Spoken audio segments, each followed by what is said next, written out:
Deputy Governor of Edo State, Philip Shaibu, has called on all Nigerians, irrespective of their ethnicity, to jettison their differences and push for a more united Nigeria.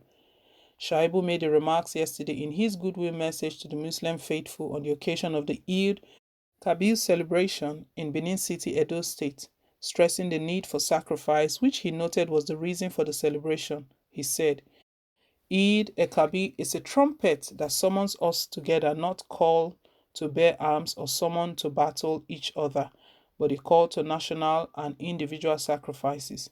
It is a call to collectively confront our national challenges and see ourselves as people of one heritage.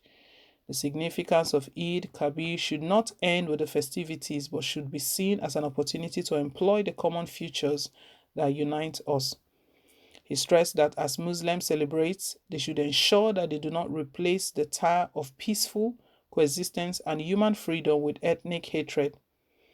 At this point, we must stop looking for a cause to fight and things to rebel against. It is a call for us to make unity our collective genius, he said.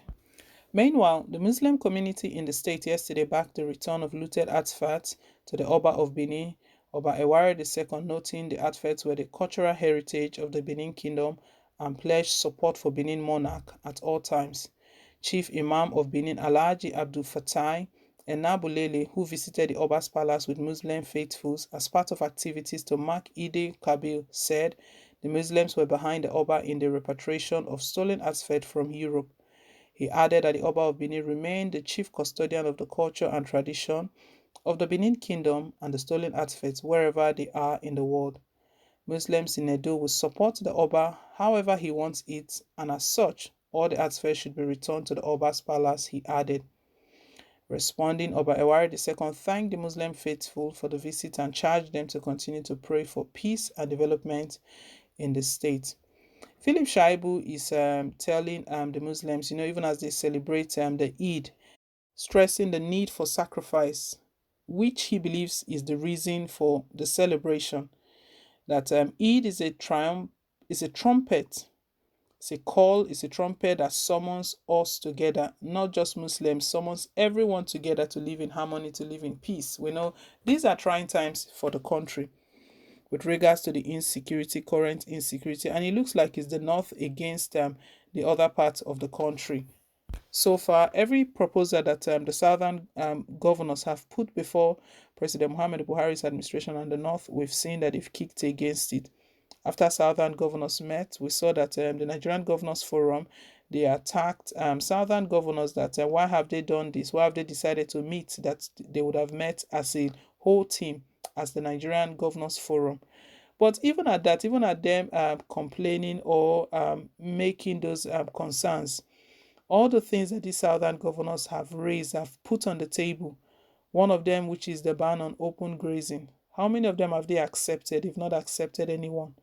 They've not given any go ahead to any of them.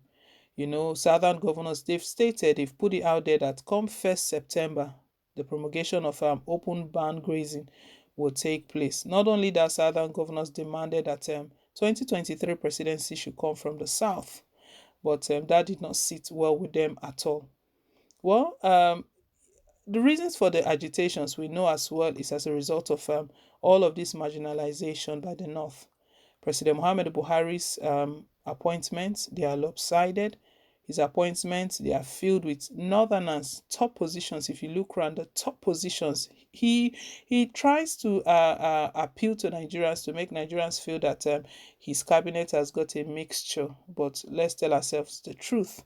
There's really no mixture there. The North have got they have higher percentage of appointment. Look at all the top position. Even when the Inspector General of Police, when he's the former Inspector General of Police, Adamu, when his tenure expired, everyone was hoping, even the East appealed to President Muhammad Buhari that this is time for an Igbo IGP.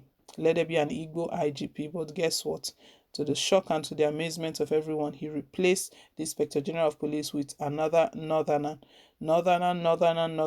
Kuka, when Kuka was testifying against President Muhammad Buhari, he told the US Congress that this is the first time in history where a government, inside a government, the president, the Senate president, and the House of Rep, they are all from the north. Not just all from the north, they are all from the same ethnicity. We see that whenever anything is put forward, that is why they kick against it.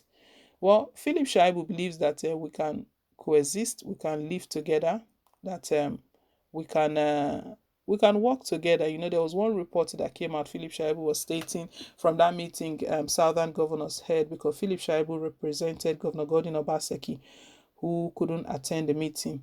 A report earlier came that Philip Shaibu stated that the positions reached by Southern governors on this 2023 presidency, zoning it to the South, that if that is not done, then everyone is going to go their way. Everyone will find this division we're talking about, this break away, it will happen eventually. Well, but later on, we got another report that that wasn't true. But you know, the reactions generally was that even if Philip Shaibu stated that, what then what? That was how people saw it. That was how people were reacting. It wasn't news to them because the country is definitely in a bad shape. But anyway, when the other report came up, Philip Shaibu was speaking for peace, that he schooled in the north. His early days was in the north, that he wouldn't speak against the unity of Nigeria. And here he is again speaking for peaceful coexistence, for us to live together. Other parts of the country, we really want to live together. But the thing is that this north, the northerners, they don't want it. Because if they truly want it, from the time we've been crying and we've been stating that these Fulani headsmen, their attack is over. Even look at Oyo State and Ondo State, where this attack started from.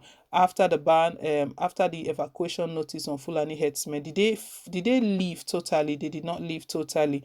What sort of support did the North or President Muhammad Buhari's administration give to this state to ensure that these Fulani headsmen, all of them, they totally evacuate or they stop all of their criminal activities? How many of them were arrested? None of them.